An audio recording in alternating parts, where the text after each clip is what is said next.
In today's video, I'm going to tell you the top 5 ways to make more horsepower out of your engine. Now, these top 5 ways will work for naturally aspirated, turbocharged, supercharged, doesn't matter. Any engine, V8, 4-cylinder, 6-cylinder, doesn't matter. These are the top 5 ways to increase horsepower in your engine. So buckle up, because this is Riding with Rob. Okay, guys, before we get started with today's video, I just would like to remind you all to hit like and subscribe and leave me your comments in the comment section down below if you have any questions about what I'm talking about or any other requests for videos. Also, be sure to join the All Train Outlaws Facebook page where you can catch us live every Monday night at 9 p.m. Central Standard Time for our live podcast where you can talk with me and Marty and ask us all kinds of questions. Now, let's get to the meat and potatoes of the video, which is the top 5 ways to increase the horsepower in your engine. Number 1, increasing airflow. Increasing the airflow into an engine means that the engine can take in more air, which means you can put more fuel into it, which means you have a larger combustion and make more power. More power is more better, baby. So, what are some of the ways you can increase the amount of air that comes into an engine? First off, we'll start with the air intake. Now, there's all kinds of controversy about cold air intakes and whether colder air is better for an engine and all. Is it really going to increase horse? Put all that aside. What you're doing when you're putting on a cold air intake or a short ram intake or ram air, all those different air, when you're increasing the size of the intake, you're increasing the size of the filter element. Basically, more air can get into the engine. You're maximizing the flow of air from the filter point to the intake manifold, making it easier for the engine to take in more air and maximizing the amount of air your intake manifold and your head can bring into the engine. So you can forget about all that chemistry stuff about colder molecules are tighter together. All of that stuff is true and fine and does work to a degree. But what you really want to do is maximize the amount of air coming into the engine. So now it all depends on your car and how the air intake is designed. Most cars are designed to have an air intake system that flows more air than what the engine does. Now, if you're going to be modifying the engine, modifying the cylinder heads, all those types of things, you're going to want to increase the amount of air that can come into the engine, because all that other stuff is going to increase the amount of air that comes into the engine, right? So a larger intake, whether you get a short ram or a ram air or a cold air intake, will help you along the way, and before you do any of the other stuff, it will maximize the amount of airflow that goes from your filter and into your intake manifold. Which brings me to our next automotive part in the system, which is the intake manifold itself. Now, the intake manifold bolts to the head, has the throttle body on it, and that's where you see in most of them there's kind of a tank or a reservoir of air that sits right there, and then you've got the intake runners that run into the actual ports of the head. If I've lost anybody, comment in the comment section down below and I'll try to explain it a little bit better. But basically, you want to increase the size of your intake manifold. Why? Number 1, that air reservoir, the more air that is held in that reservoir, when the throttle body's closed, there's air in that reservoir, means that when you hit the throttle, you're going to get a better throttle response. Why? Because the engine doesn't have to suck as much air. It doesn't have to pull that air down. It's not working as hard to get the air that it wants and that it needs. All that air is sitting there ready to go. The throttle body cracks open and all that air comes rushing down the intake runners, and then the intake manifold is resupplied by your air intake. Excuse me for a second here because these guys are blocking me in. I can't merge. Jesus. So increasing or getting an aftermarket intake manifold will help maximize the amount of air that goes into the engine. Also will allow the engine to be a little bit more responsive because it's able to take in more air more quickly. Which brings me to the next portion of the air intake part, and that is the cylinder head itself.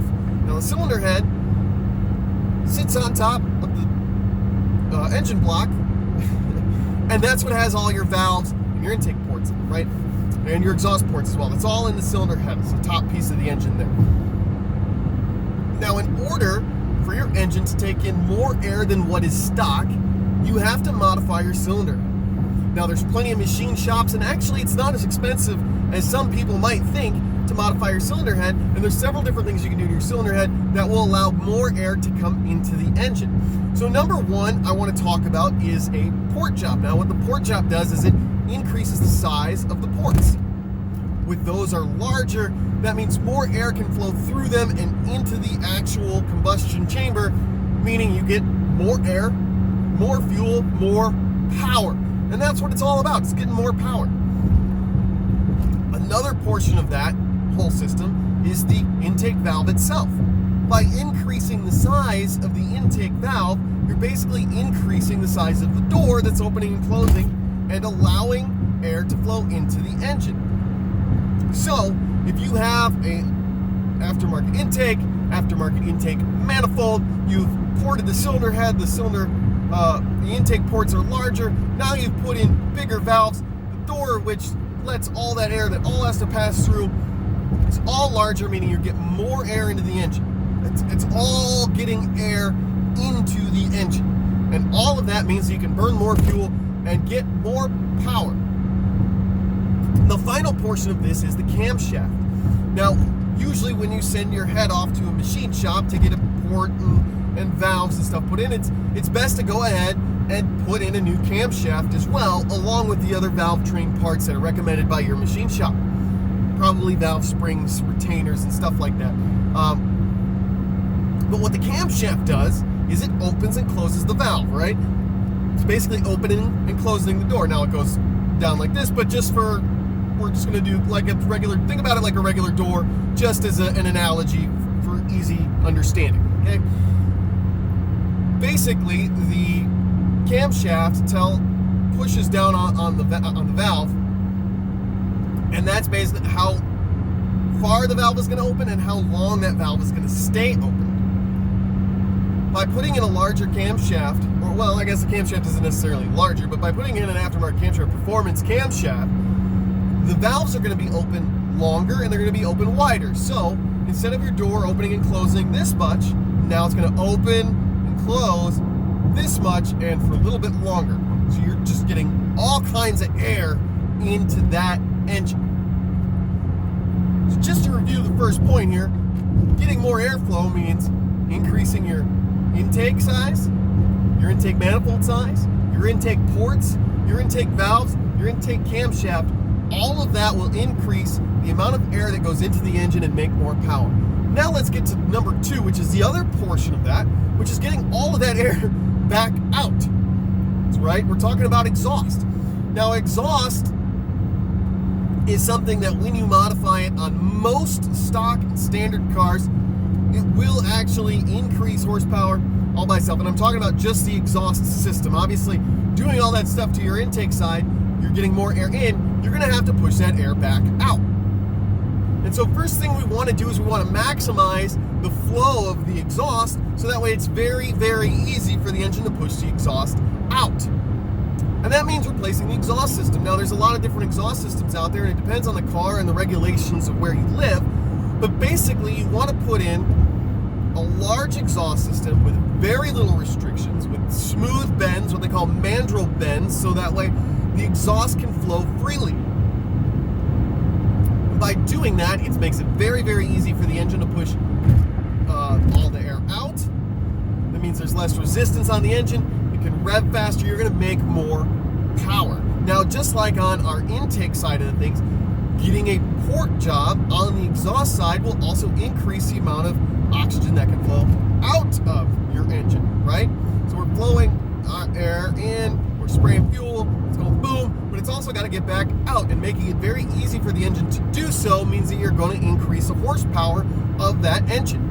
So bigger ports, bigger valves, performance camshaft, all of those things will allow your engine to exhaust more air than it would stock, increasing the amount of horsepower you're getting. So let's just say, for instance, you have a naturally aspirated engine. You've done the intake side, you've done the exhaust side, you have now increased the horsepower of the engine significantly.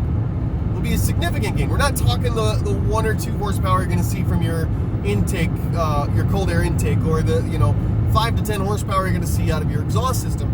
We're talking when you've modified the head, you're talking, and you've done all the supporting modifications to allow all that oxygen to flow in and flow out.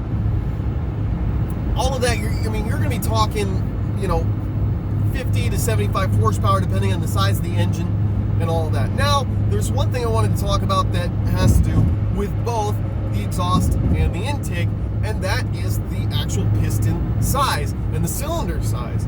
So what you can do is you can send your engine block off to a machine shop.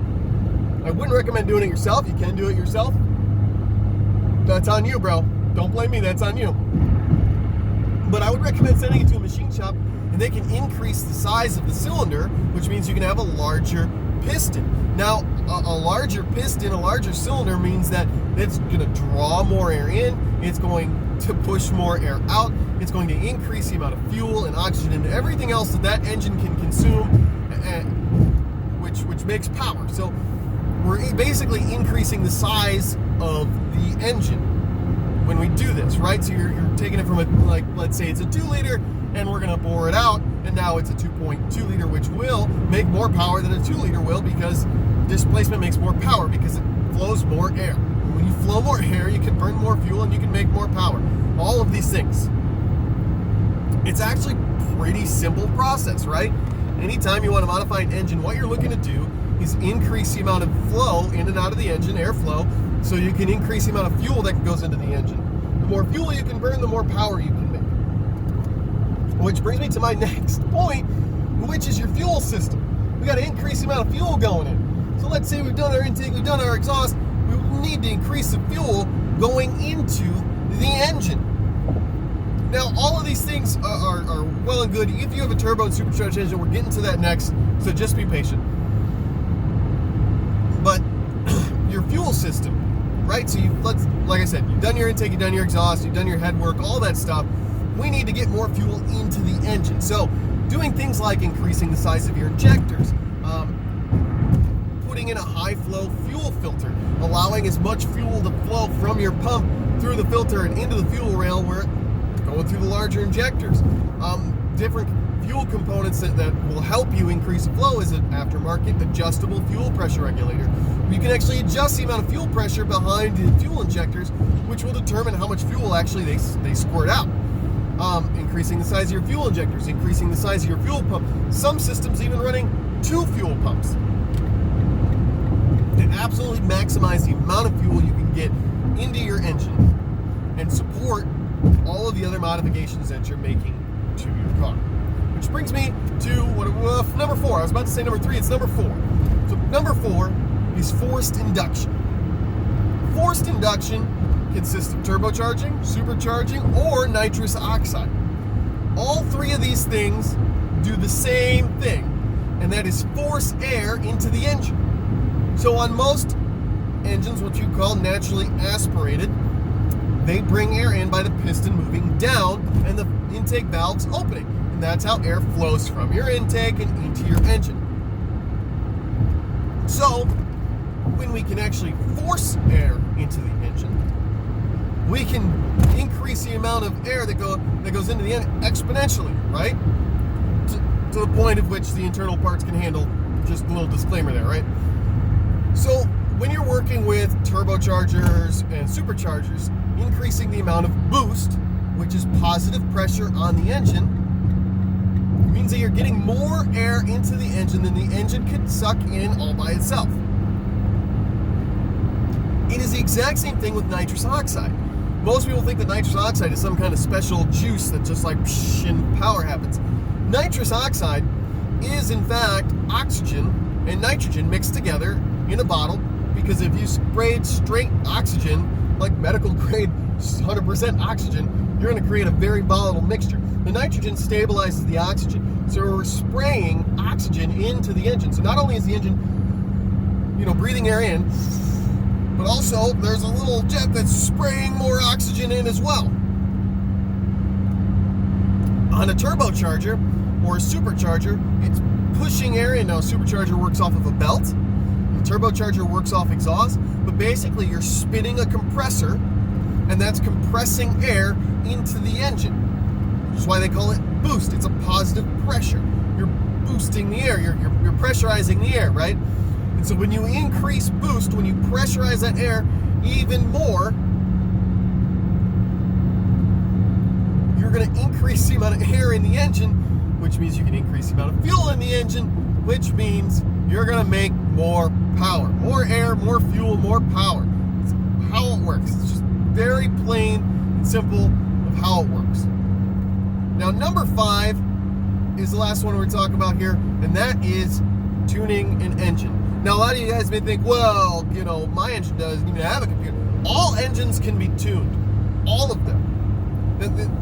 The actual origin of tuning is quite literally the same way you would do a guitar or a piano. You would have a guy who just happened to have that right ear and could just hear the way an engine sounded back in, you know, way long ago before they had timing lights and everything else.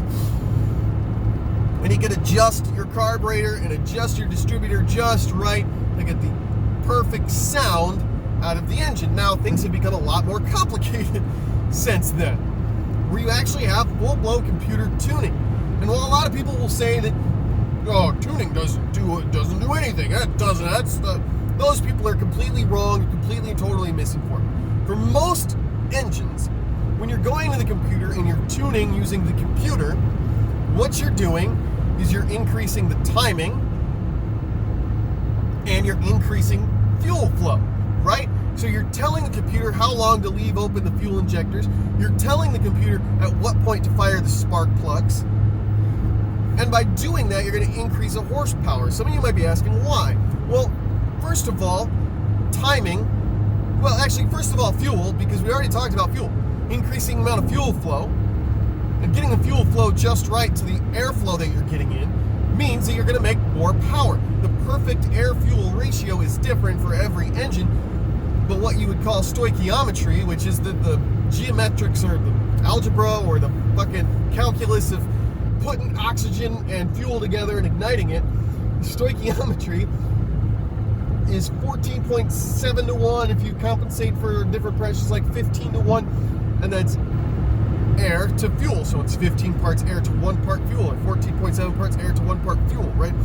And you adjust this in several different ways, and the most common and easiest way to do so is through your fuel injector or through your carburetor if you're going to go old school, which is totally fine and awesome if you can do that.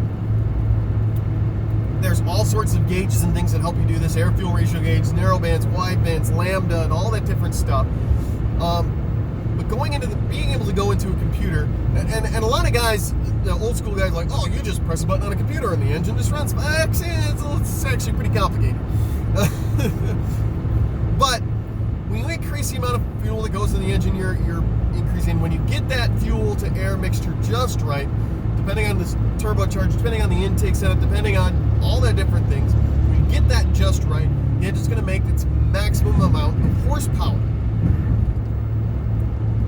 Which gets to the next point, the next portion of that is the timing. Now, the timing of the engine is at what point the spark plug fires. Most of you might be thinking, doesn't the spark plug fire when the cylinder reaches the top? Yeah, for the most part, yeah. But on all engines, once you start getting up into the higher revolutions per minute, the RPM range, when you get in that higher range, the timing advances. That spark plug has to fire sooner. The burn of that air-fuel mixture has to start sooner because the engine is moving faster. Now, when you start it sooner, in general, you're increasing the pressure that's inside of that combustion chamber. You're making a larger combustion, you're making a more compression because that air-fuel mixture has already started to burn, and now it's being compressed. Instead of burning and expanding, it's burning, getting compressed, and then really got to push it out. Now, this also works in the opposite direction. You can retard the timing, and the timing of the engine is obviously going to depend on your engine setup, your particular engine, and all the other factors that go into making power. But timing is a very key thing. Most guys, when they say I'm gonna turn it up, they're doing one of two things. Either they're increasing the amount of boost going into the engine, or they're increasing the amount of timing that goes into the engine. Most guys are running the maximum amount of boost that they can on the engine reliably. Some guys are running the most boost they can run on the engine and just start crossing their fingers it doesn't break. So what you will end up doing is increasing the timing, and the timing has to be set throughout the range. Now, when you go to an old school distributor engine, your timing was set by actually moving where the distributor was at a timing link, and you could see that advance and that retard as you were going through and doing all of the tuning. Now, the distributor worked based off of how the engine was. So as the engine RPMs increased, that the distributor advance would also increase. So they had vacuum advances and all kinds of different things that were much more mechanical. And some people might say more reliable. I would disagree, but that's neither here nor there. But basically, what you're going to run into when you're doing computer tuning is setting your timing and getting the timing to advance the retard at the right moments, so that way you get the smoothest power band, which is, when you look on a dyno, then you see that like there's a curve of power, right? And you want that curve to be nice and smooth. You don't want it to be all jagged. Your engine's gonna be running like crap. You want it to be as smooth as possible. And even tuning a stock engine where they're just basically smoothing out that and advancing the timing to what the stock engine can handle and going off of pump gas and things like that. That's really what they're doing, and it will increase the power of the engine, but more importantly, it will increase the performance of that engine. The engine will run smoother, it will deliver the power more evenly, and most times more quickly. Well, guys, that pretty much wraps up the top 5 things. So let's just go over increasing airflow, increasing the exhaust flow, increasing the fuel flow, right? Forced injection, tuning. If you do those 5 things, you will make more horsepower, more torque out of an engine, more kilowatts for those of you guys in Australia, I think. You weirdos. But guys, if you like the video, please remember to subscribe, hit the like button, leave your comments in the comment section down below. Did I not explain everything right? Do you not quite understand what I'm talking about? Do you need more videos? Do you need a specific video? You let me know in the comment section down below. I will definitely get back to you right away. But guys, I'm Rob, reminding you to enjoy your drive.